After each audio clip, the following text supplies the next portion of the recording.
నమస్తే, నేను మీ కుప్ప పద్మిని. ఇన్నాళ్ళు మీ సపోర్ట్‌ని నాకందిస్తూ, మీ ప్రేమని నాకందిస్తున్న ప్రతి ఒక్కరికి కృతజ్ఞతలు. ఇప్పుడు చూడబోతున్న ఈ వీడియో కూడా ఖచ్చితంగా మీకు ఉపయోగపడుతుంది. లైక్, షేర్ అండ్ సబ్స్క్రైబ్ చేసి మీ ఇష్టాన్ని అలాగే మీ సపోర్ట్‌ని నాకందించండి. అలాగే ఈ వీడియో పట్ల మీ అభిప్రాయాన్ని కామెంట్ సెక్షన్‌లో కామెంట్ చేసి నాకు తెలియజేయండి. నమస్తే.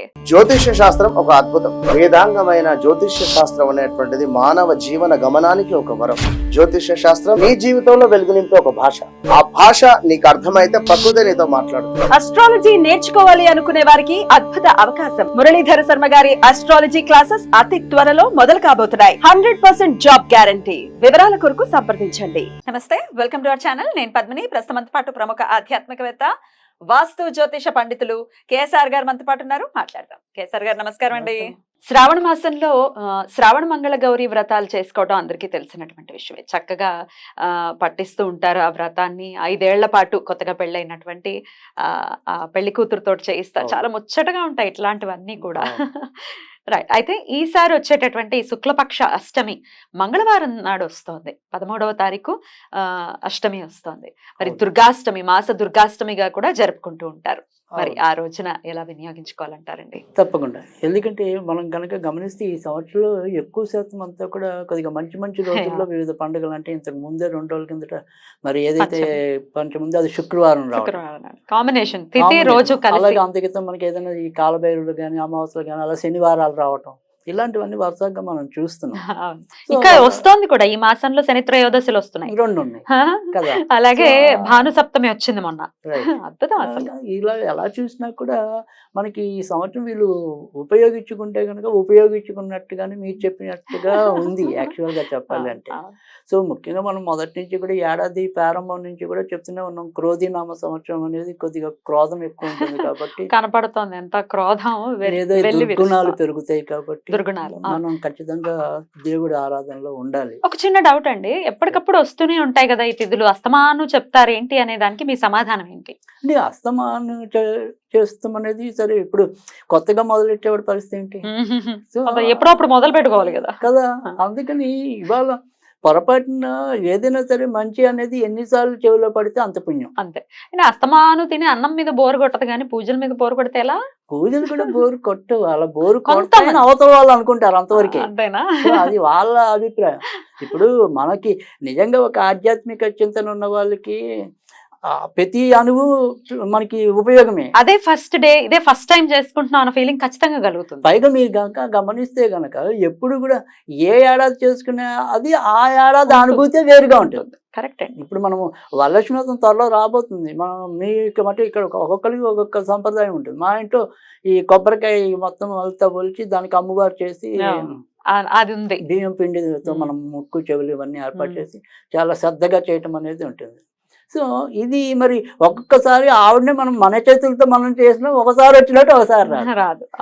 సో అదంతా కూడా ఆవిడ కృప. అంతే. అందుకని మనకేమంటాం, ఒక్కోసారి అబ్బాయి ఈసారి మనకి దేవుళ్ళు కలకల ఆడిపోతున్నారు అంటాం, ఈసారి ఎన్ని పూలు పెట్టినా అదేంటో ఈ వరకల్లా లేదు అంటాం. సో అంటే మనం అంతా కూడా ప్రతిసారి కూడా ఎన్నిసార్లు చేసినా కూడా ఒక్కొక్క అనుభూతి అనేది వస్తుంది. ఇప్పుడు మొదటిసారి కాశీకి వెళ్తే ఒక రకమైన అనుభూతి వస్తుంది, రెండోసారి వెళ్ళినప్పుడు ఇంకో రకమైన అనుభూతి వస్తుంది. కనుక ఇలా ప్రతిరోజు ప్రతిసారి మనం ఊకదంపుడుగా ఊపేస్తున్నాం అని అనుకోకల్లా. సో ఏ ఊపు ఫలితం ఆ ఊపు. కరెక్ట్. అయితే ఈ కష్టాలు కూడా అలాగే ఊపుతున్నాయి కదా, మరి తట్టుకోవాలంటే చెయ్యాలి, మరి తప్పదు. అంతే, ఓపిక ఉండాలి. కరెక్ట్. సో ఆ ఓపిక అనేది మనకి అలవాటు చేయడం కోసం ఏదో వ్యవం కాబట్టి ఏదో ఒకటి ఇలా అలవాటు చేస్తున్నాం. సో ముఖ్యంగా దుర్గా అంటేనే దుర్గుణాలను నాశనం చేసేది. సో మన దుర్గతిని దూరం చేసేది. సో అందుకని ఆమె శరణాగతిలోకి వెళ్ళాలి.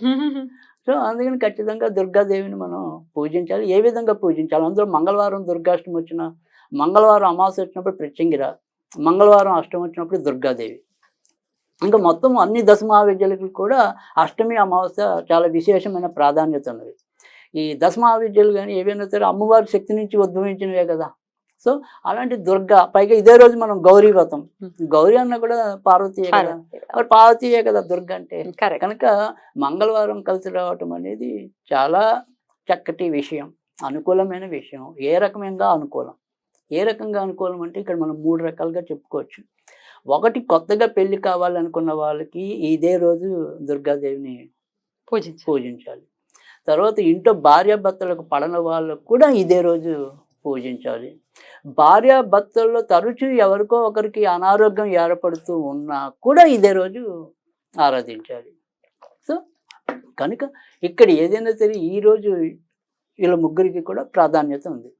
కనుక ఎవరికి ఇందులో ఏ రకమైన సమస్య ఉంటే వారు ఆ సమస్యకు అనుగుణంగా ఈ రోజు అయితే కనుక దుర్గాదేవిని పూజించవచ్చు. ఇక రాహు తల వంచేది కూడా దుర్గమ్మకే కాబట్టి అంతేగా ఖచ్చితంగా. ఖచ్చితంగా మనం కొన్ని ఎక్కువ శాతం అయితే కనుక దుర్గాదేవి ఆరాధననే ప్రముఖంగా చెప్పడం అనేది ఉంటుంది. అప్పుడప్పుడు కొన్ని సందర్భాల్లో మాత్రమే నీలా సరస్వతి దేవిని ఇవ్వటం అనేది ఉంటుంది. నీల సరస్వతి, శ్యామలమ్మనే నీల సరస్వతి అంటారు కదా, కొద్దిగా తేడా ఉంది. తేడా ఉంది.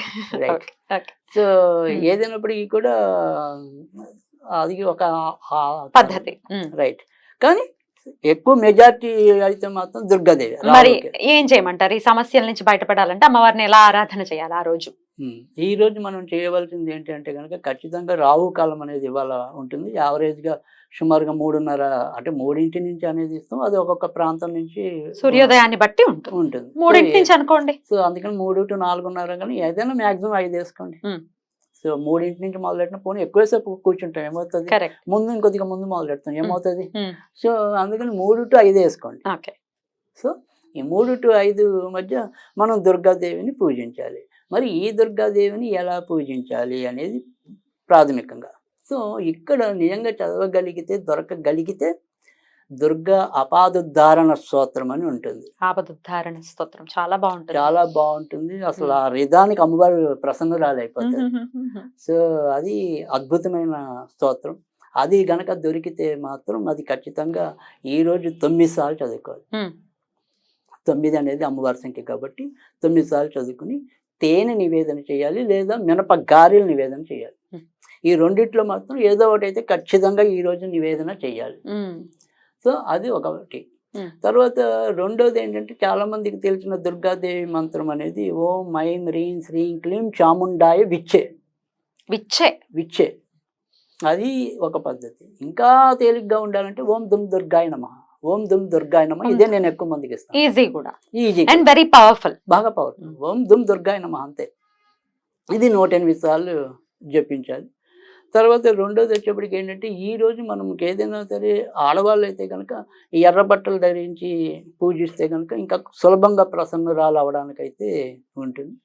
ఈరోజు మళ్ళీ అలాగే ఏం చేయాలి అంటే కనుక ఈరోజు మనం వండిన పదార్థాలు ఏవైతే ఉంటాయో ఇది ముఖ్యంగా భార్యాభర్తల మధ్య గొడవలు అవుతున్నట్టు వాళ్ళకైతే కనుక అందులో చిటికెడు మన కాలుతున్న నిప్పుల మీద వేయాలి. అంటే గ్యాస్ స్టవ్ వెలిగించామనుకోండి, దాని మీద కొద్దిగా ఇది మంటలో పెడితే వాళ్ళకి ఆ రోజు ఉండే నెమ్మదిగా కలహాలు మటుమాయమవుతాయి.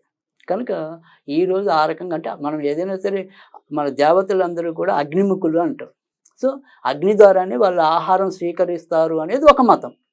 అందుకని ఇక్కడ మనం ఏం చేయాలి అంటే కనుక ఈరోజు మనం వండిన పదార్థాలు ఇప్పుడు మన ఇంట్లో హోమం అనేది ఇప్పుడు పెట్టడం తేలిగ్గా ఉండే పద్ధతి ఏంటంటే ఆ నిప్పుల్లో కొంత పదార్థాలు వేయటం.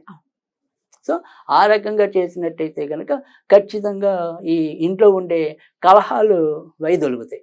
ఇంకా ఒకవేళ కొత్తగా పెళ్ళి కావాలి, మరి వాళ్ళు ఏం చేయాలి? కలహాల కోసమైతే అది. కొత్తగా పెళ్ళి కావాల్సిన వాళ్ళు ఎవరైతే ఉంటారో వాళ్ళైతే మాత్రం మినపగారెల కంటే కూడా ఖచ్చితంగా తేనె నివేదన చేయాలి.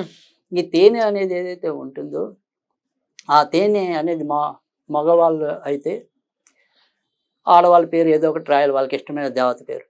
ఆడవాళ్ళు అయితే వాళ్ళకి ఇష్టమైన దేవుడి పేరు ఏదో ఒకటి రాసి మాకు సులభంగా కన్య అయితే కన్య దొరకాలి, వరుడైతే వరుడు దొరకాలి, ఇలా కోరుకుని ఆ యొక్క దేవుడి పేరు పెన్నుతో, గ్రీన్ కలర్ పెన్నుతో లేదా ఎరుపు రంగు పెన్నుతో అలా 108 సార్లు రాయాలి. అంటే రాముడు వాళ్ళకి ఇష్టమైతే రామ రామ రామ రామ అనేది 108 సార్లు రాయాలి. అది కానీ ఆడవాళ్ళు అంతా మగవాళ్ళనే రాయాలి, మగవాళ్ళు ఆడవాళ్ళ పేరే రాయాలి. ఇప్పుడు మనం ఇవాళ ఎలాగో దుర్గే అంటున్నాం కాబట్టి చక్కగా దుర్గా దుర్గా దుర్గా దుర్గా అనేది 108 సార్లు రాయాలి. అది కొత్తగా అది పెళ్లి కావాలనుకున్న వాళ్ళు ఈ రకంగా చేయాలి. రాసి ఏం చేయాలి? అదే కాగితాన్ని కాసేపు మనం అమ్మవారి పెట్టేసి ఆ తర్వాత ఆ కాగితాన్ని ఏదైనా పారే నీటిలో వదిలేయటం కానీ ఏదైనా దేవాలయం గుళ్ళో చెట్ల దగ్గర పెట్టేయడం కానీ చేయాలి. రైట్. ఇలా చేసుకుంటే ఖచ్చితంగా ఖచ్చితంగా రకరకాల వాళ్ళకి సమస్యల నుంచి. సాధ్యం తొందరలోనే పరిష్కారం అయితే గ్యారంటీగా లభించడం అనేది అయితే ఉంటుంది.